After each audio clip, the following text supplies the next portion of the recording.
I'm Bella Shaw, and I worked at WKY Television from 1976 to 1983. 7 wonderful years I'll never forget. You know, I started working at WKY Radio, which was located in the same building as WKY-TV, and I worked with all the greats in radio, of course, you know, Ronnie Kay and Freddie Hendrickson and Danny Williams. But there came a new beast into the picture at that time, and it was called FM radio. So the news director called me in his office and he said, "Bella, I hate to tell you this, but we're going to be cutting back on our news department. And since you were the last hire, part-time at 39 hours a week, we're going to have to let you go." So I was laid off. Can you imagine? After graduating from the University of Oklahoma with a degree in journalism, now I'm unemployed. Well, of course, it was a dream to work at WKY Television. I mean, that was the pinnacle. That was the apex of Oklahoma City and the broadcast world. But could I really start there? Wouldn't I have to go to a smaller station in Missouri or, say, Texas, like Wichita Falls? Well, I talked to George Tomic, and I said, "George, give me a shot. You know, I really want to work in television." And that was at a time when the women were really making inroads. Not only did you have Barbara Walters, you had Jane Pauley, you had Diane Sawyer and Connie Chung. And he said, "Bella, you know, we are hiring a lot of women, but at Channel 4, we require that they know how to shoot film." Again, I'm dating myself, not video, film. Well, I had shot a little bit at the University of Oklahoma, but my major emphasis was on print journalism. So I thought, okay, what do I have to do? And he said, "You have to pass the test of Daryl Barton." Well, Daryl Barton, of course, was a genius, and to have him look at something I shot would be to ask Picasso to look at a sketch. So I commandeered one of the photographers who worked there at the time, Jack Combs, and I said, "When you're off work, bring your camera over and just remind me, go over the basics of shooting a story." So I went to a car wash and did a little sequence. I had my establishing shot, I had my medium shot, then I cut to the tight shot of the gentleman's face and his hands. I was hoping for a Daryl Barton shot where a rainbow would appear through the car window, but that didn't happen. Brought it back, and Daryl gave me the okay. Now I was working for WKY-TV. And what do? They put me on the Farm Show, which didn't do a whole lot for my social life, I have to admit. Getting up at 3 o'clock in the morning, driving to the station, turning on the lights, walking in where the wires from United Press International and Associated Press were all over the floor. I had to rip the wires and divide the wires into different categories: national news, state news, entertainment, sports, and weather.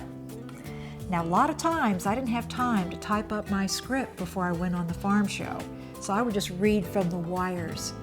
And boy, oh boy, did I sweat it when the machine was low on ink. It was very hard to read.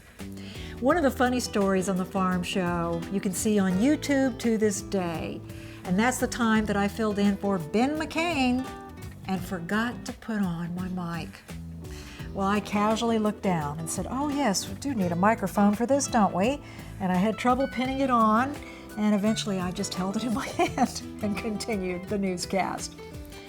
You never knew what was going to happen because it was live television, and we didn't have the teleprompters and cue cards and things like that. It was just us. When I concluded the farm show segment, I would head to the state capitol where I covered the legislature for many, many years, starting off with Governor Hall, Governor Nye, Governor Boren, and that was a lot of fun, only it was very challenging to come up with a way to visualize many of the stories that we were covering at the state capitol. I worked in tandem with Oliver Murray, and it wasn't just the stories. Oliver and I covered the National Women's Conference in Houston. We covered the Republican National Convention in Detroit. We covered a lot of big stories, the downfall of Penn Square Bank. But it was really working with Oliver day in and day out and just learning about life. Oliver always told me, don't sweat the small stuff. And you know what? It really is all small stuff. I still hear Oliver's voice today with those many, many life lessons.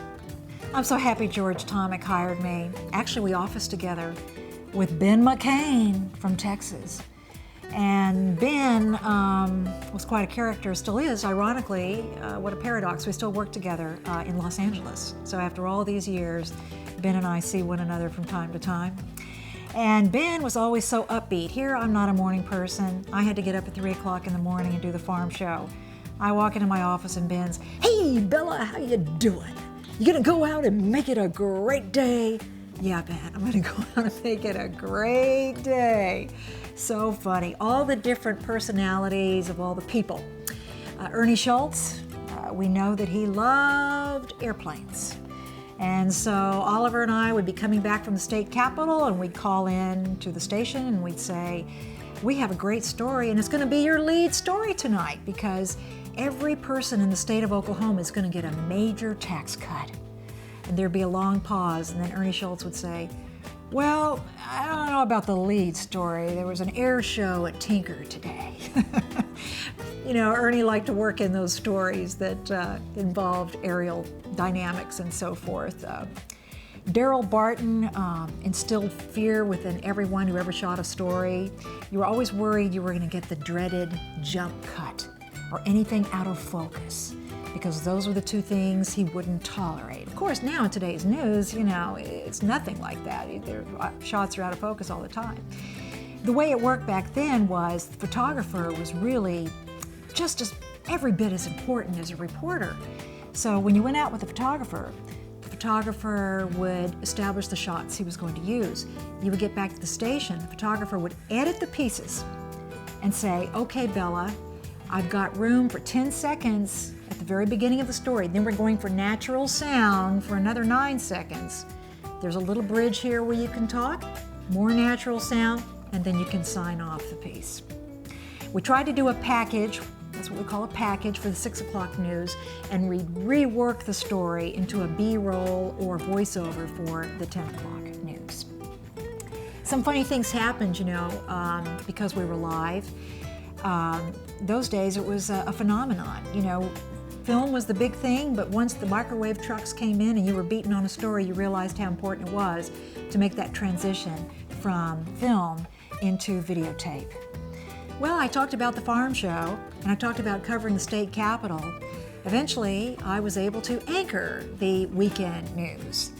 And I really enjoyed that, except once again, you know, it doesn't do a whole lot for your social life. This is something I stress to all the young people who are looking to go into this business. It's really deferred gratification. I mean, news is not a 9-to-5 job. And invariably, when I made plans for something, going out of town and it was time to get off work, I'd be sneaking out the door and they'd say, "Where are you going? There's a 3-alarm fire. Get in the truck. You're off to do a live shot." So that's what I try to instill in the young people, is that it's a lot of hard work, a lot of strange hours, and you've really got to pay your dues. Ironically, being a one-man band and being able to shoot your own stories, produce your own stories, write your own stories, and edit your own stories, what we call video journalists, are very much in demand today. With today's economy, why hire 4 people, your producers and your editors, when you can have one person who's able to set up a tripod, put the camera on top, do their stand-up, go back to edit their story, and put it on the air? That's what they're looking for. So Channel 4 was way ahead of its time. The experience I gained there, the 7 years at WKY, really gave me a PhD in broadcast journalism. And it set me up for the international stage. Finally, after 7 years doing the weekend news, I realized Linda Kavanaugh was going to be a fixture glued to the seat in the weekday anchor chair. So it's time for me maybe to put out some feelers. You know, I heard that Ted Turner at CNN was hiring a lot of people from Oklahoma. They called it the Oklahoma Mafia, and a lot of people were heading to Atlanta. Why? Because Oklahoma City had such a professional and competitive market.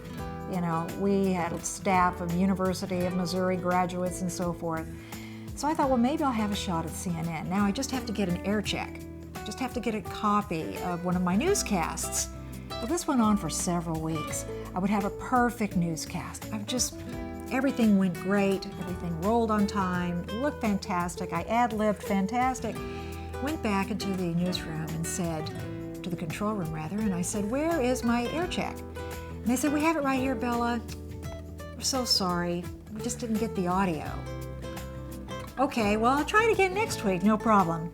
So the next week, I again have a fabulous newscast, and I'd come back to the control room and say, how about that air check? They go, we got it, but it's in black and white. I go, oh man, all right, I have to try again. So the next week I'd come back in, perfect newscast, walk in, you have my air check? We do. We got the last 5 minutes. And the kicker was one time when I came back and they said, we have the entire 30 minutes, but it's in Spanish.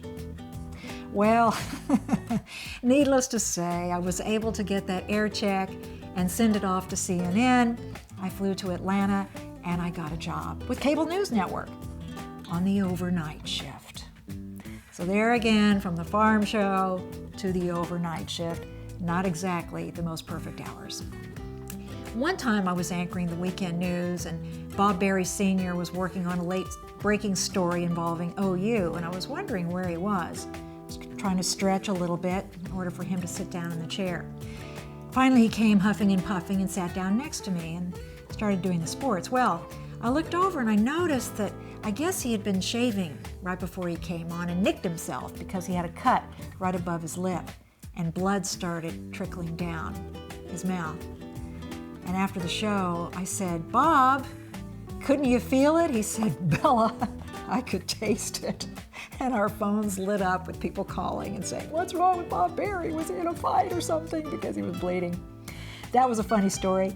Another one was when the legislature was meeting in a special session and somebody put the wrong film in. So while I'm saying that lawmakers had to work overtime this weekend, they cut to a tape from the Oklahoma City Zoo, and I had a lot of monkeys flying from the trees. And wrong video there.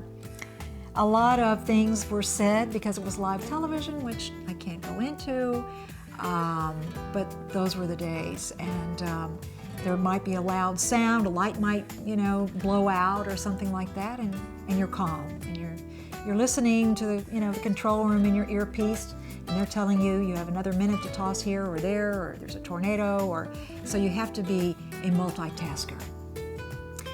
I would guess that I would have to say that the years I spent at Channel 4 sort of made me who I am today.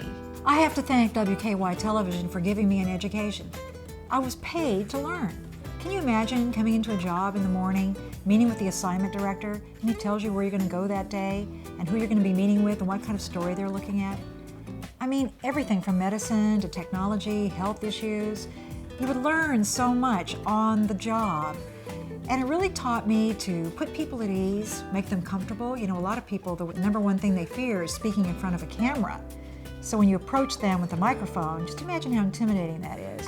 Usually we got the best stuff before the camera was even rolling, and then we'd say, okay, that's great, now can you just say it with the camera? And then they go, sure, no problem. So I learned so much dealing with people. Dealing with the people I worked with. They had such strong personalities because they were very creative and talented people. So every day I would get into the car with a different photographer, and you would have to know their personality. Maybe this person didn't talk much in the morning, maybe this one talked your ear off, but you learn to get along with people, and all those things help me be flexible in life. And I use all those skills in my profession today. I've been able to morph, believe it or not, from those days when I shot a CP16 at WKY Television to be involved in what's happening in the media landscape today. And I'm talking about social media, whether it's Facebook, your website, Twitter. That's where the world is today. It's all about content. And I've been able to keep in the business. I'm in Los Angeles. Yes, I do a few infomercials, and I do work for Time Warner as a freelancer. But I've also started my own business, which is producing webisodes. It's called Biz, and I produce webisodes for small companies that want to get their message across on their website. All those skills, the thousands of days and the thousands of hours that I spent at WKY allowed me to transform and morph into doing what I'm doing today. I went from AAA to the major leagues, and I'll always have WKY Television to thank for that. and I'm happy that I'm still out there, and I'll continue doing what I'm doing as long as I can and as long as people will watch.